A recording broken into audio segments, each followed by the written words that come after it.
بسم اللہ الرحمن الرحیم۔ سامعین، ہم نے فتنہ سرا کے دو حصے پہلے بیان کر دیے ہیں۔ پہلے حصے کے اندر غدار وطن، غدار دین حسین بن علی شریف مکہ جو سید زادہ تھا، اس کے احوال بیان کیے۔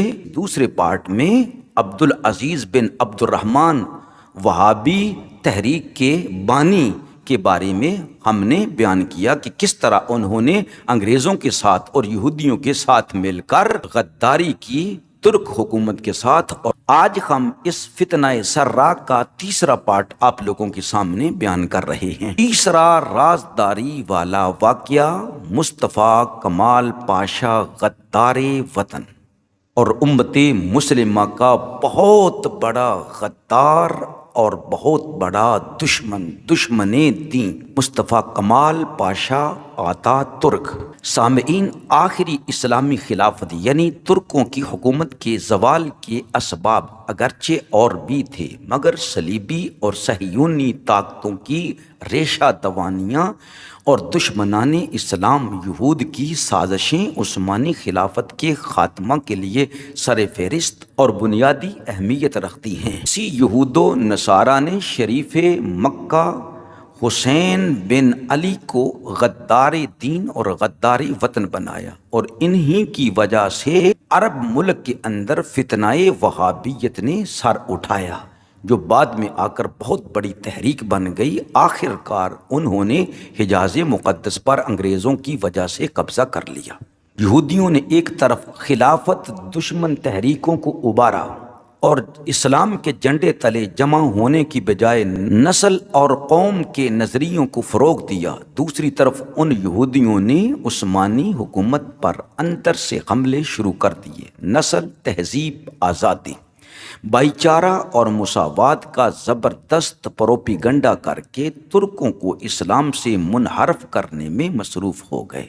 اس مقصد کے لیے سب سے پہلے ان لوگوں نے ترکی کو پہلی جنگ عظیم میں بلا کسی عذر کے دھکیل دیا۔ پھر جب ترکی کے حلیف جرمن کو شکست ہو گئی تو ترکی نے بھی اپنی شکست تسلیم کر لی، اور 1918 کے معاہدہ روڈس میں سرکاری طور پر عثمانی حکومت اور اسلامی عزت و وقار کا آفتاب غروب ہو گیا۔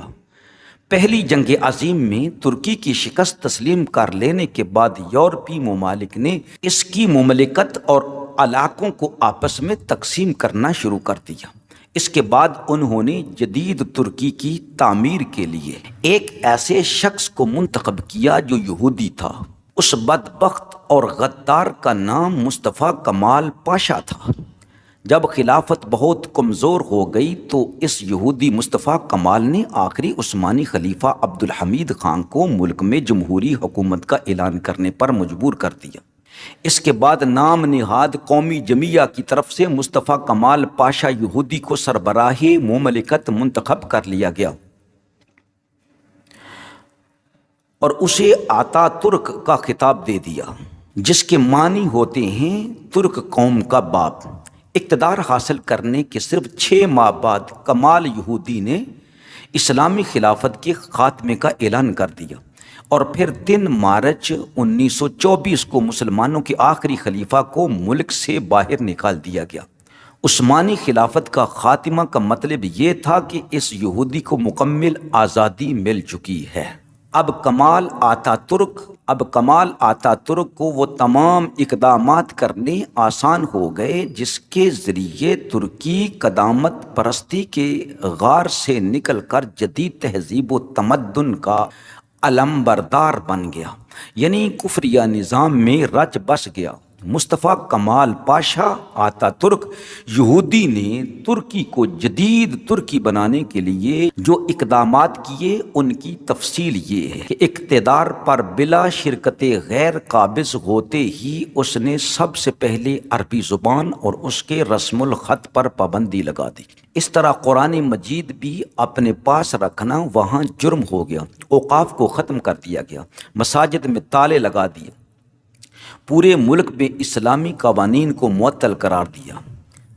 آیا صوفیہ کی مشہور مسجد کو میوزیم اور سلطان محمد فاتح کی مسجد کو مخزن بنا دیا۔